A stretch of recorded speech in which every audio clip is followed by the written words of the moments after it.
Bom dia, boa tarde até a todos e a todas.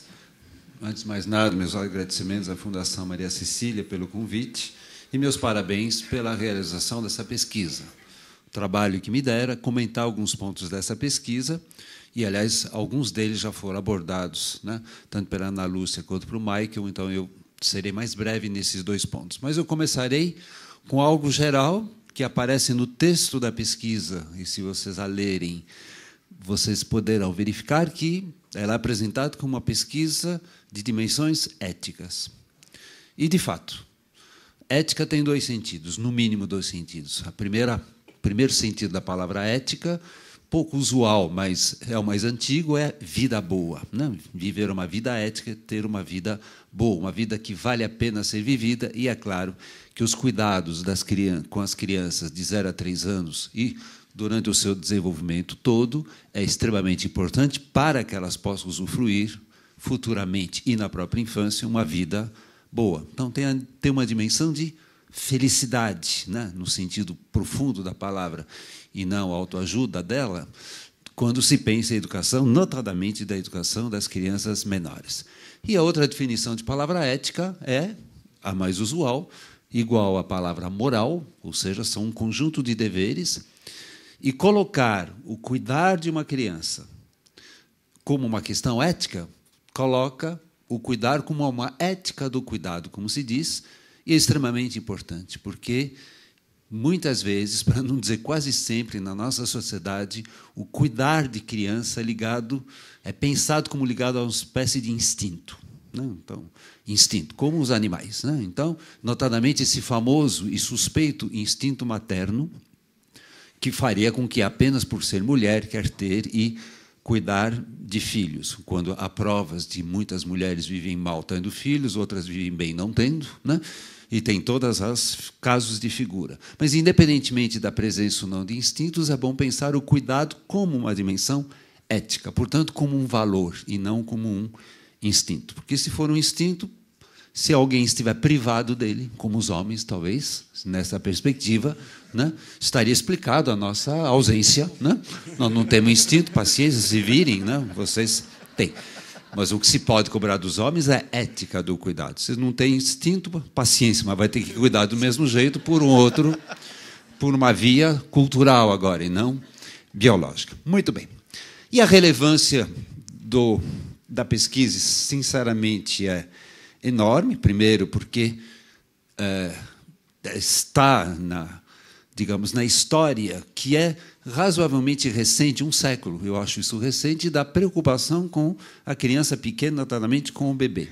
Um dos primeiros a dizerem, olha, o bebê é muito mais rico do que vocês imaginam, não é apenas um ser que se desenvolve um pouco como uma planta, foi Jean Piaget. Né? Hoje em dia, as pessoas acham que o bebê é mais competente do que o Piaget imaginava. Pouco importa, mas eles foram um dos primeiros a dizer, o bebê é um ser que faz, inclusive, uma revolução copérnica, segundo a sua própria expressão. Então, a preocupação com essa idade, de 0 a 1, de 0 a 2, de 0 a 3, é extremamente importante, e, evidentemente, os dados são importantes para políticas públicas, não? Isso foi dito várias vezes, é importante para a educação em geral, e também a educação é importante para a academia. Um dos últimos pontos que eu vou comentar é justamente uma espécie de queixa, mas o culpado somos nós, do conhecimento da academia não chegar à população. Muito bem, mas isso eu volto daqui a pouco. Então, deixa eu ser breve. Eu diria, no geral, os dados apresentados, essas que a Ana Lúcia e o Michael frisaram e os outros, são positivos ou médios ou negativos? Eu diria, em geral, são positivos. Né? Se tivermos que dar uma nota, seria acima de 5 e não abaixo de 5, digamos. Portanto, no geral, são dados positivos. Eu enfatizaria 3 ou 4 dados positivos, como a Ana, aliás, o fez. Cuidados físicos e biológicos, o Michael falou disso, ou seja, num país que vem de mortalidade infantil, tem um sistema de saúde extremamente precário, a preocupação maior em relação a outras preocupações ser com a parte biológica é uma boa notícia. Embora, como eu vou comentar, é uma pena que outras preocupações também não tenham esse ibope, para falar o nome de quem fez a pesquisa propaganda, né? Mas eu acho que é um dado positivo. Insisto, não vamos esquecer a história do Brasil, né, sobre a mortalidade infantil, desleixo, ou seja, né, é uma vitória, né, ter essa preocupação com o biológico. Mas também é uma vitória aparecer, embora em termos quantitativos menores, a questão do carinho, dar um tempo da criança, a procura da autonomia, são também coisas que eu diria são bastante positivas. E um dado que me chamou a atenção é um dos sinais, segundo... Eu vou confundir pesquisa 1, 2, 3, tá? Não vou fazer a diferença entre as três, sobretudo as duas últimas, mas um dado que aparece é que um dado interpretado como positivo em relação ao bom desenvolvimento é você chama a criança e ela olha. E isso é verdade, por um lado, e também a depistagem de autismo precoce em relação a esse tipo de comportamento, né? Ou seja, prestar atenção a essa comunicação da criança, notadamente visual, é um traço importante e valorizado para as pessoas que trabalham com despistagem de autismo. Então, esse dado, digamos, é mais importante, talvez, do que as mães imaginam que sejam. Não é apenas um contato banal, mas pode ser alguma coisa mais profunda, se, por acaso, a criança, embora não seja o último sinal, o único sinal, não olha. Bom, os pais valorizados. Bom, a Ana já comentou isso. É bom que os pais sejam valorizados. Eles não correspondem. Então, se eles não correspondem, eu já comentei, ética neles, está certo? Né? Agora, eu diria um pouco em defesa dos pais que, às vezes, eles não correspondem porque as mães não acham que eles fazem o que eles deveriam fazer. Então, às vezes, você não lavou a louça, lavei sim, mas não daquele jeito, tá certo? Então, às vezes, a exigência das mulheres é me ajude desta forma, ou seja, o meu filho será autônomo, mas você não, né? Você faça o que eu quero. Então, uma pequena defesa dos homens não custa nada, né? Não custa nada, né? E eu também gostei, a Ana frisou, pouca diferença, ou quase ausência de diferença entre classes sociais ou classes de escolaridade. É bom, né? Porque às vezes tem-se bastante um mito, né? Pobre é de um jeito, como se fossem duas culturas diferentes, né? Como se fosse cultura inca versus cultura chinesa, né? Classe C e D, os incas, os chineses, pouco importa, como se fosse... Recupera um pouco a ideia de nação e de cultura, né? Claro, há diferenças, mas não se trata de um fosso. Agora, pontos, eu diria problemáticos, né? Não vou dizer negativos, mas que merecem reflexão. Rapidamente, me chamou a atenção conversar com a criança, ou bebê, no caso, durante a gravidez, 24%. Como o Michael já colocou, e depois isso diminui. Né? Isso diminui. Cai para 19%. Mas me chamou a atenção essa ideia de conversar com a criança durante a gravidez. E também a ideia de que é bom para a criança que a gravidez seja desejada, seja bem vivida. O medo que eu tenho aqui é de mitos. Primeiro, não há prova alguma de que conversar com o bebê, enquanto ele está na barriga da mãe, tem algum efeito positivo ou negativo. Ou, se formos ser coerentes, pode até ser negativo, depende do que você fala para o bebê, né? Depende do conteúdo. Mas me parece meio mito, como a ideia de que uma gravidez desejada faz com que a criança seja feliz. Eu tenho um pouco medo de culpabilização da mãe, né? Culpabilização da mãe. Tem muito... John Lennon dizia, a maioria das pessoas nascem de um uísque a mais e acabou, né? É a grande explicação. Ou seja, não é... Então, precisamos tomar muito cuidado com um certo romantismo, né? Um certo romantismo. Converse com o bebê de coisa boa, de preferência, né? Desde a gravidez, mas não há prova nenhuma de que isso seja realmente importante. Como não há prova nenhuma que uma gravidez desejada, sabe lá o que significa isso, Freud que eu diga, seja bom para o desenvolvimento. Enfim. Então, eu tenho um pouco medo, insisto, em culpabilizar a mãe. Né? Culpa minha, eu não quis, eu não conversei o bastante. Né? Bom. Segundo ponto.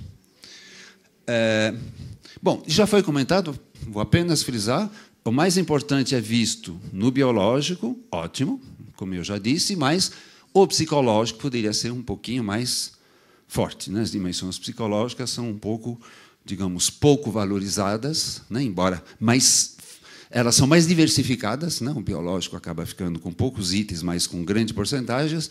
As psicológicas são mais diversificadas, mas eu diria que eles poderiam ser mais fortes, digamos assim, né? Agora, também foi comentado, mas eu quero, digamos, frisar esse ponto, que é quando começa a aprender. Como eu disse, isso, por um lado, é incoerente com o dado de falar com o bebê durante a gravidez.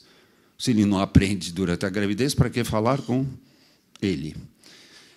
E achar que a criança somente aprende a partir dos 6 meses e até uma porcentagem razoável a partir de 1 ano e 2, isso é, por um lado, francamente incoerente com tudo que se sabe de psicologia do desenvolvimento, né? Palavrinha difícil, né? Do development, né? Do desenvolvimento. Ou seja, começa antes. Agora, vocês poderão dizer, eu até concordaria, bom, mas que uma mãe pense que começa com 1 ano, com 6 meses, pouco importa, no fundo a criança aprende. Não diria sozinha, a criança não aprende sozinha, mas sozinha no sentido que não no sentido formal da palavra. Mas o que me preocupa aqui, e é em todas as classes sociais, como com a maioria dos dados, é que muito desse senso comum acaba indo para a creche. Porque muitas creches não são feitas por pessoas de educação, né? Às vezes são abertas, né, por mães, de uma certa forma, né, por pessoas que até têm boa vontade. Agora, numa creche, achar que no berçário não há aprendizagem, tanto, e você deve organizar todo um berçário, aí já pode ser mais grave. Então, sem dúvida nenhuma, é preciso uma campanha, digamos, para dizer, nasceu, começou a aprender. Na barriga da mãe, talvez até, mas pouco importa, deixa ela tranquila 9 meses, né? Mas nasceu, começa a aprender. Então, me preocupa mais para a creche, até a rigor, do que para as famílias. Outra coisa também que me chamou a atenção, que me parece um mito, é 45 acham que a criança pequena tem que ter contato com letras. Me parece um pouco que nem a conversar com um bebê que nem nasceu. Contato com letras, por quê? Tá certo? Eu sei que existe uma certa moda, se você enche o quarto da criança de letras, ela vai se alfabetizar mais cedo. Não há prova nenhuma disso. Aliás, seria fácil fazer uma espécie de teste. Algumas crianças colocam letra russa, para outra letra árabe, para uma terceira letras romanas, e vamos ver se isso tem alguma diferença. Não acho que tenha, mas essa preocupação com a alfabetização é boa, mas existe um certo mito, tá certo, de colocar contato com letras de 0 a 3 anos, insisto. Com letras, sim, mas eu estou me referindo a essa faixa etária, de 0 a 3 anos. Nenhuma criança precisa ter contato com letras que não vão significar absolutamente nada, aliás, para se alfabetizar. Em compensação, atividade, sim, que é meu próximo ponto. Eu achei pouco. É outro ponto que eu acho um pouco preocupante. Nos estímulos, atividade, só 10%.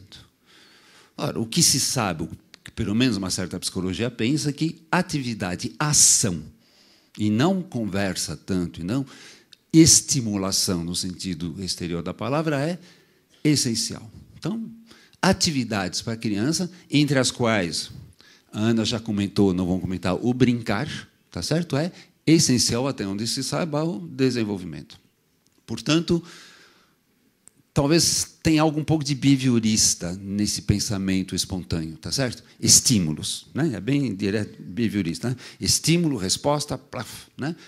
Na verdade, a coisa é pensada em outra perspectiva, de Piaget, por exemplo, de Vygotsky também, na interação. Então, atividades são essenciais mais do que estimulações, como, aliás, e é por essa razão que a televisão é tão importante, eu já venho a ela. E me chamou a atenção, mas aqui é uma faixa bônus, porque é uma coisa que tem, a meu ver, efeitos para a educação em geral e não apenas e nem essencialmente para 0 a 3 anos, mas quando são dados exemplos de instituição, de atividades, são sempre institucionais.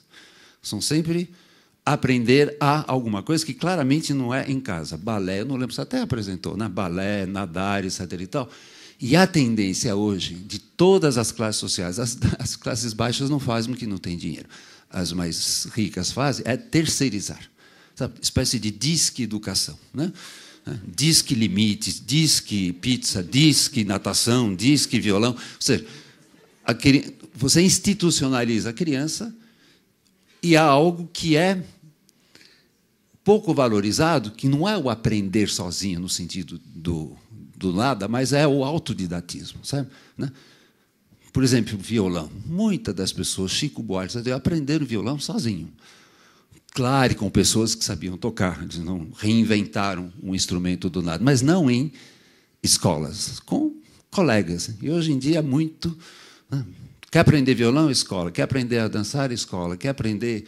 Escola. Ou seja, se confunde a educação com a escolarização. Né? Escolarização, sim, a escola ela é inevitável. O resto, não sei se é necessário, mas me chamou a atenção esse índice. Brincar, eu já falei, mais duas coisas. Bom, e também a Ana. Né? 1/3 acha que a televisão ajuda a educar. Então, diria 3 coisas a esse respeito. Primeiro, é uma teoria mais inspirada, embora ingênua, no estímulo. Tá? Você conversa com a criança e se estimula, mesmo na barriga da mãe, mas não se espera que ela responda, né? Porque aí seria estranhíssimo, né? Fantástico. Bom, a gente passaria no fantástico se a criança respondesse, né? Nem que seja batendo, né? Tac, tac, né? Então, acho que tem uma ideia do estímulo. Por outro lado, tem um mito, e também a televisão é um estímulo, tá certo? A televisão é, por definição, passiva. Veja bem, o sujeito nunca é passivo, por definição, porque ele é ativo, mas o objeto em si não responde. Não. E TV interativa é votar sim ou não, né? Se vai para o trono, não, isso não é interação, é votação, tem outro nome, não, né? Isso é votação. Por outro lado, que televisão é essa? Né? Televisão não é uma palavra muito alto. Né? Ver uma novela é uma coisa, ver um jogo de futebol é outra, ver aquelas lutas... FHC, como é que chama aquilo lá? Mas não é isso, né? Mas é parecido, né? É parecido. Coitado do Fernando Henrique, né? Mas é outra coisa, ver propaganda é outra coisa, porque o que essas mães não parecem lembrar é que você entregando a sua filha, o seu filho, pequenininho que seja, à televisão, você está entregando a merchandising, Xuxa, as propagandas ao consumo. Tá? Então, cuidado. E por não há prova nenhuma que televisão seja bom ou ruim a rigor, mas é a famosa babá eletrônica, precisa tomar cuidado com isso. E, finalmente, aí isso que interessa a nós todos aqui, na hora da dúvida, na hora da informação, onde essas mães vão? Bom, por o pediatra, a maioria, até entendo, mas... Interessantemente, livros, capítulo de livros, revistas, é uma porcentagem mínima. Ora, como se publicam livros, não muitos, mas se publicam livros, capítulo de livros, sobretudo revistas, deduzo que deve dar lucro, deve vender razoavelmente bem. Senão, Crescer e companhia não se sustentariam no mercado com 2% de leitores. Portanto, há leitores, sim, mas não há pessoas que aprendem. Porque senão elas diriam, eu li aquele artigo, aquela entrevista e aprendi. Então, eu acho que nós temos um problema. Acesso a isso, sobretudo as classes superiores, do ponto de vista financeiro, tem, mas parecem não aprender. Então, digamos, nós, especialistas na área, corremos o risco de fazer parte simplesmente de um marketing. Né? Escreve, né? Mas não tendo a eficácia. Então, eu diria... Para finalizar, que eu acho que isso nos interessa a todos aqui, e a Fundação, né, a vulgarização do saber científico em geral e do desenvolvimento em particular está em xeque. Né? Está em xeque, ou seja, algo não chega. O se chega não é assimilado, não é lembrado. Então, acho que nós temos que repensar essas formas de vulgarização, que talvez não seja revista, talvez não seja livro, seja lá o que for, mas...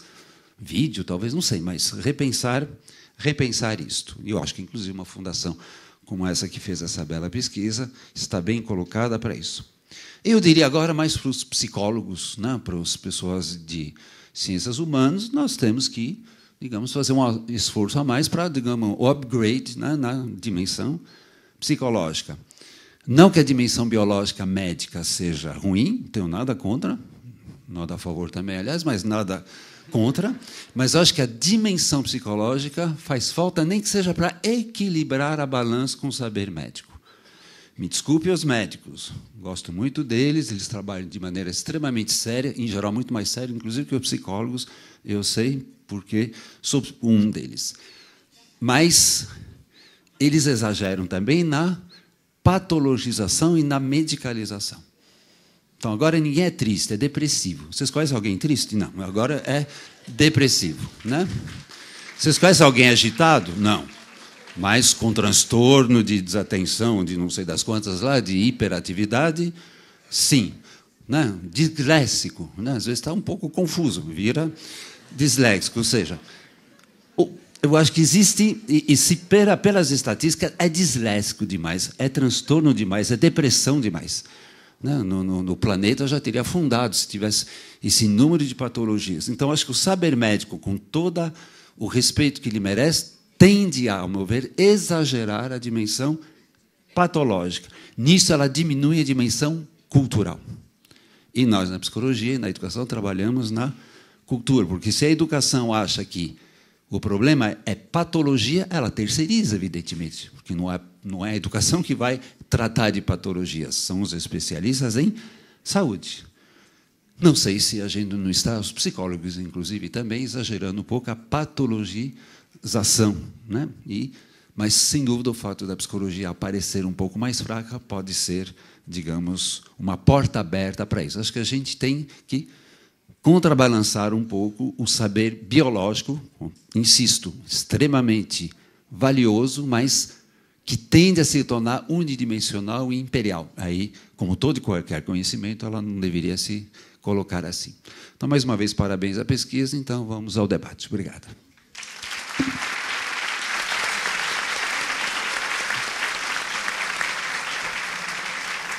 Agradeço aqui aos comentários do professor Ives.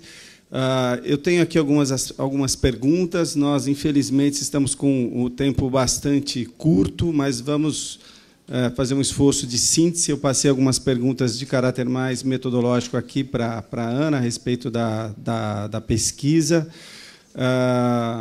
E tenho aqui uma pergunta para o professor Ives. E eu tenho uma primeira pergunta aqui. A pesquisa aborda sobre a questão da gestação. Nós tratamos da questão da aceitação da gravidez e que nós temos um entendimento que isso é diferente do desejo, né? Ou seja, eu queria só que você fizesse algumas considerações sobre essa questão do fato de uma gestação onde a questão da aceitação não está presente, né? Se isso traz algum risco, algum transtorno futuro. Não, evidentemente, a diferença entre aceitação e desejabilidade é importante. Não posso não desejar ficar grávido e fico e aceito. Tudo bem. Agora, o meu problema não é esse. O meu problema é achar que isso é um fator determinante para o bom desenvolvimento. Talvez até seja, não sei, mas que eu saiba, não há prova alguma que um filho não desejado e também não aceito direito durante a gravidez seja fadado a alguma coisa negativa. Quer dizer, não há provas disso. Por isso o meu medo de culpabilizar a mãe. Porque às vezes a mãe não aceita direito. E vai saber por que não aceita direito. A vida é tão complexa. Umas acham que aceita, mas no fundo o inconsciente lá está dizendo não, não, não, não, não. O que é o aceitar, inclusive? Então, é só para não culpabilizar as mães, que já estão bastante culpabilizadas em geral por causa disso.